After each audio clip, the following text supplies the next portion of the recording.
নমস্কার বন্ধুরা, বন্দনা রান্নাঘরে আপনাদেরকে স্বাগত জানাই। সকলের প্রিয় একটা ইলিশ মাছের রেসিপি আজ আমি আপনাদের সাথে শেয়ার করছি। ইলিশ মাছের এই রেসিপিটা গরম গরম ভাতের সাথে খেতে দারুণ লাগে, আর এটা তৈরি করা খুবই সহজ।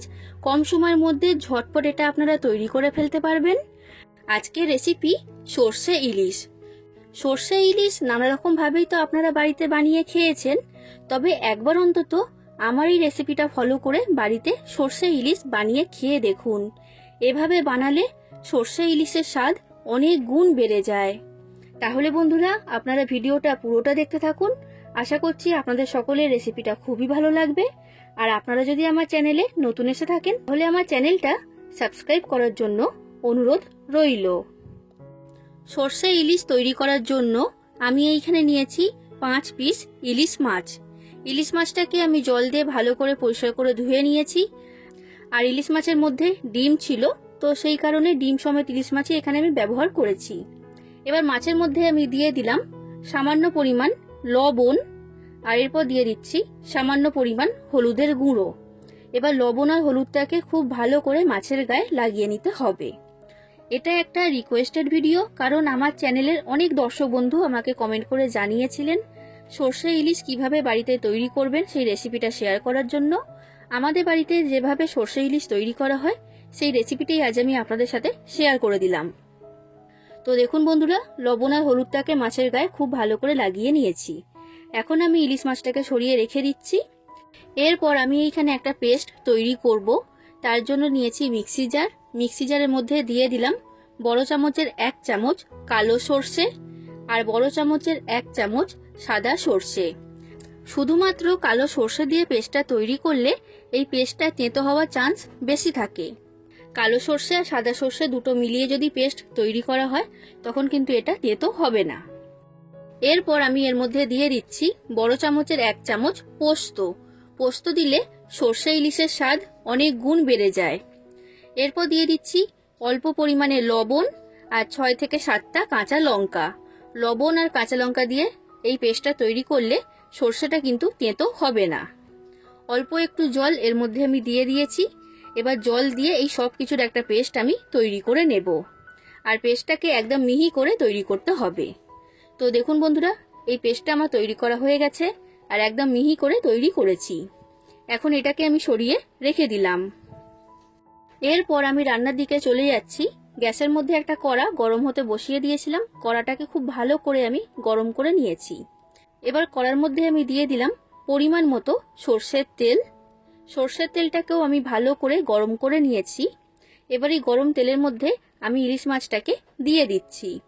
আমি প্রথমে দুটো মাছ দিয়েছি, কারণ সব মাছ একসাথে দিলে ভাজতে অসুবিধা হবে। এবার গ্যাসের ফ্লেমটা মিডিয়াম থেকে হাই ফ্লেমে রেখে মাছটাকে হালকা করে ভেজে নিতে হবে। খুব বেশি ভাজলে কিন্তু হবে না, একদমই হালকা করে ইলিশ মাছটাকে এখানে ভেজে নিতে হবে।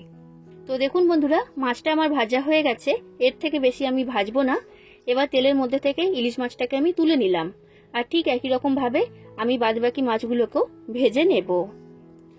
বন্ধুরা, আপনারা বাড়িতে অবশ্যই একবার এইভাবে সর্ষে ইলিশ তৈরি করবেন। অপূর্ব স্বাদের খেতে হয়, না বানিয়ে খেলে আপনারা বুঝতেই পারবেন না। ইলিশ মাছগুলো ভাজার পর কড়াইতে যে তেল রয়েছে এর মধ্যে থেকে কিছুটা তেল আমি একটা পাত্রের মধ্যে তুলে রেখে দিচ্ছি গরম ভাতে খাবার জন্য। এই ইলিশ মাছ ভাজার তেল খেতে কারা কারা পছন্দ করেন তারা কিন্তু অবশ্যই কমেন্ট করে আমাকে জানাবেন। আমাদের বাড়িতে তো প্রত্যেকেই খেতে খুবই পছন্দ করে। তো দেখুন বন্ধুরা, কিছুটা তেল আমি এর মধ্যে থেকে তুলে নিয়েছি। তো সেই কারণে আমি কড়ার মধ্যে আরও একটু সর্ষের তেল দিয়ে দিয়েছি আর তেলটাকে ভালো করে গরম করে নিয়েছি। এবার তেলের মধ্যে আমি দিয়ে দিলাম ছোট চামচের 1/2 চামচের মতো কালো জিরে। এরপর দিয়ে দিচ্ছি সামান্য পরিমাণ হলুদের গুঁড়ো। এরপর দিয়ে দিলাম অল্প পরিমাণে লঙ্কার গুঁড়ো। লঙ্কার গুঁড়ো খুব বেশি দিলে হবে না, কারণ সর্ষে ইলিশে ঝালের জন্য কাঁচা লঙ্কা ব্যবহার করা হয়। তো সেই কারণে আমি সর্ষের পেস্ট তৈরি করার সময় কাঁচা লঙ্কাটা বেশি করেই দিয়ে দিয়েছি। এরপর আমি এর মধ্যে দিয়ে দিলাম অল্প পরিমাণে জল। জলটা দিয়েছি যাতে মশলাগুলো পুড়ে না যায়। এবার ভালো করে নাড়াচাড়া করে আমি মিশিয়ে নিলাম। এবার এর মধ্যে আমি দিয়ে দিচ্ছি লবণ। লবণটা স্বাদ অনুযায়ী এখানে ব্যবহার করবেন। আর এরপর দিয়ে দিচ্ছি 1/2 চামচের মতো চিনি। আপনারা যতটা মিষ্টি খেতে পছন্দ করবেন সেই অনুযায়ী চিনিটা এখানে দিয়ে দেবেন। এবার লবণ আর চিনিটাকে দিয়ে ভালো করে মিশিয়ে নিলাম। এটা এখন ফুটে উঠতে শুরু করে দিয়েছে। এবার যে সর্ষের পেস্ট আমি তৈরি করেছিলাম সেই পেস্টটা আমি এর মধ্যে দিয়ে দিচ্ছি। আর যে মিক্সি জারের মধ্যে আমি পেস্ট তৈরি করেছিলাম সেটা ধুয়ে আমি এখানে জল দিয়ে দিয়েছি। এইবার এই সর্ষের পেস্টটাকে আমি জলের সাথে আর মশলার সাথে ভালো করে মিশিয়ে নিলাম। এবার আমি গ্যাসের ফ্লেমটা হাই ফ্লেমে রেখে এই গ্রেভিটাকে ভালো করে ফুটিয়ে নেব। প্রায় 1 মিনিটের মতো এটাকে ফুটিয়ে নিতে হবে। আর বন্ধুরা, আপনারা যতটা গ্রেভি রাখতে পছন্দ করবেন সেই অনুযায়ী জলটা এখানে দিয়ে দেবেন। তো দেখুন বন্ধুরা, 1 মিনিটের মতো আমি খুব ভালো করে এটাকে ফুটিয়ে নিয়েছি। এবার এই গ্রেভির মধ্যে আমি দিয়ে দিচ্ছি ভেজে রাখা ইলিশ মাছ। তো সব মাছগুলোকে একটা একটা করে আমি গ্রেভির মধ্যে দিয়ে দিয়েছি। এবার হালকা হাতে নাড়াচাড়া করে ইলিশ মাছটাকে গ্রেভির সাথে আমি ভালো করে মিশিয়ে নিলাম। এরপর আমি এর মধ্যে দিয়ে দিলাম 2টো চেরা কাঁচা লঙ্কা।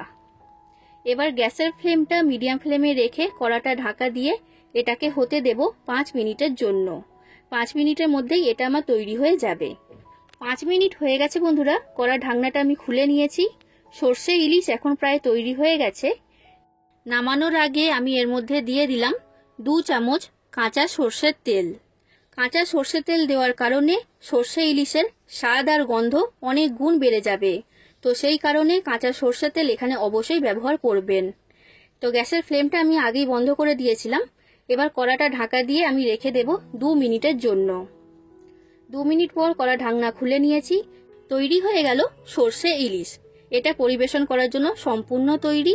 তাহলে বন্ধুরা, আপনারাও বাড়িতে এইভাবে সর্ষে ইলিশ তৈরি করুন। আর রেসিপিটা ভালো লাগলে অবশ্যই লাইক করে দেবেন, শেয়ার করে দেবেন, কমেন্ট করে জানাবেন কেমন লেগেছে রেসিপিটা। আর আমার চ্যানেলটা যদি এখনো পর্যন্ত সাবস্ক্রাইব না করে থাকেন তাহলে অবশ্যই আমার চ্যানেলটাকে সাবস্ক্রাইব করে দেবেন। তাহলে আজ আসি বন্ধুরা, আবার দেখা হবে অন্য কোনো দিন অন্য কোনো রেসিপির সাথে। ধন্যবাদ।